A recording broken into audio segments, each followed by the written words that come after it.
Salut tout le monde, c'est Béatrice, j'espère que vous allez bien. Je vous retrouve aujourd'hui dans cette nouvelle vidéo pour parler lecture, puisque récemment l'une d'entre vous m'a demandé comment inclure plus de lecture dans sa vie.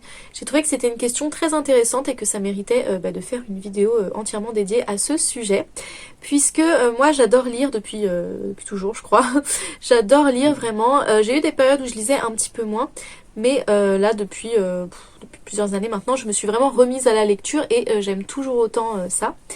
Donc ouais, j'arrive à lire beaucoup. D'ailleurs je vais bientôt vous faire une vidéo sur mes dernières lectures, donc les lectures de l'année 2023 parce qu'on est déjà en 2024.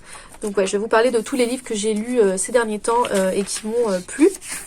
Mais avant ça, je vais donc vous dire comment j'arrive à lire beaucoup de livres alors que je suis maman de 3 enfants. Donc ma grande qui a presque 7 ans n'est pas toujours avec nous. Par contre, j'ai en permanence avec moi, puisque je suis maman au foyer, ma petite de 2 ans et mon tout petit qui a 1 mois aujourd'hui lorsque je filme cette vidéo. Donc voilà, 2 petits en bas âge à temps plein, puisqu'ils ne sont pas du tout gardés ni par une nounou, ni par la crèche, ni rien. C'est pas toujours évident du coup de trouver du temps pour lire, et pourtant j'y arrive. Donc je vais vous expliquer un petit peu comment je fais, quelles sont mes astuces pour arriver à lire voilà, très régulièrement, et donc à lire pas mal de livres chaque mois, enfin peu importe. Donc là j'arrive à vous filmer cette vidéo parce que je suis chez mes parents et du coup ma maman a petit Zoé dans les bras et ma petite Dana est en train de jouer dans le salon. Moi je suis juste à côté.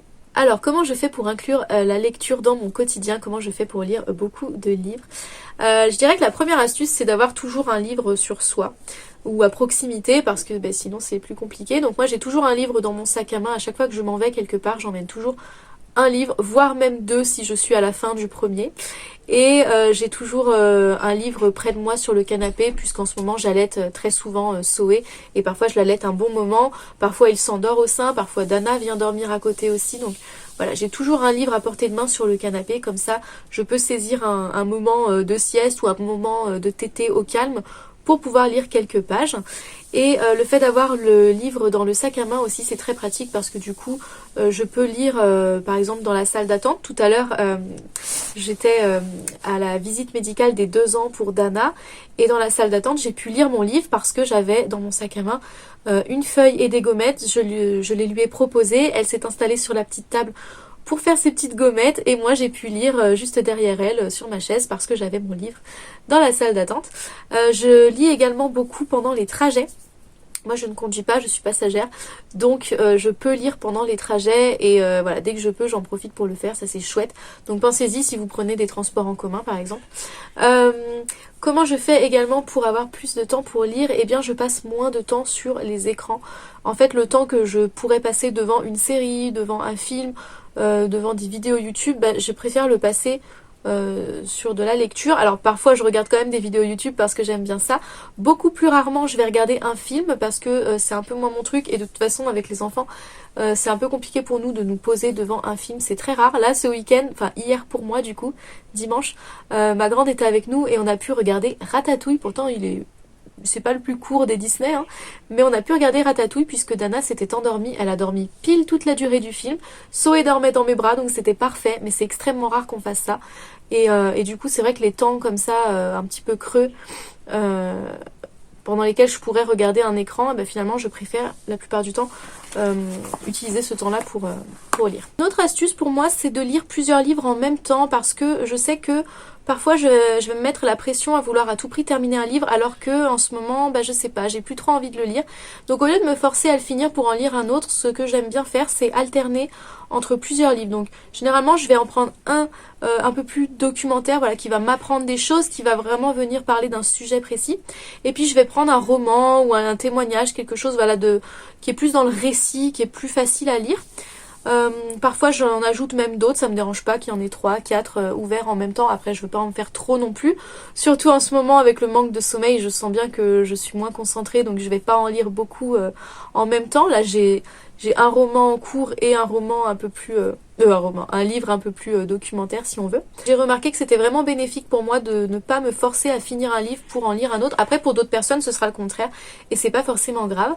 Une autre astuce pour lire plus, c'est d'emprunter des livres à la bibliothèque, puisque du coup on va pouvoir lire des livres auxquels on n'aurait peut-être pas eu accès tout de suite si on ne les avait pas empruntés, étant donné que voilà, on peut pas acheter non plus 10 millions de livres. Enfin, on n'a pas tous le même budget, mais moi je ne peux pas acheter 10 millions de livres, même si parfois j'aimerais bien. Voilà.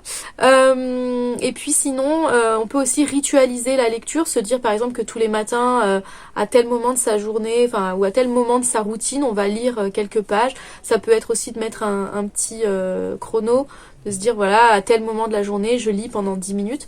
C'est pas des choses que j'aime faire moi parce que je trouve que ça contraint, et avec des enfants, je préfère être très flexible parce que on est sans cesse en train de s'adapter lorsqu'on a des enfants en bas âge. Donc j'ai pas envie de me mettre entre guillemets la pression à me dire ah c'est à tel moment la lecture. Par exemple, pendant longtemps, je voulais pouvoir lire avant le coucher et ne pas être sur un écran avant le coucher. Sauf que quand ton bébé ne s'endort pas avant 1h du matin, je vous rassure, c'est pas toutes les nuits comme ça, mais ça nous arrive, et ça nous est arrivé hier, ça pique aujourd'hui. Et bien clairement, j'ai plus trop la force de lire, comme il râle ou il pleure ou il bouge dans les bras, bah, je peux pas tenir mon livre, donc parfois dans ce genre de moment, oui, je vais avoir mon portable et je suis comme tout le monde, ça va m'arriver de scroller et tout. Mais voilà, c'est les conseils que je vous ai donnés, j'essaie de les suivre la plupart du temps et ça fonctionne plutôt très bien.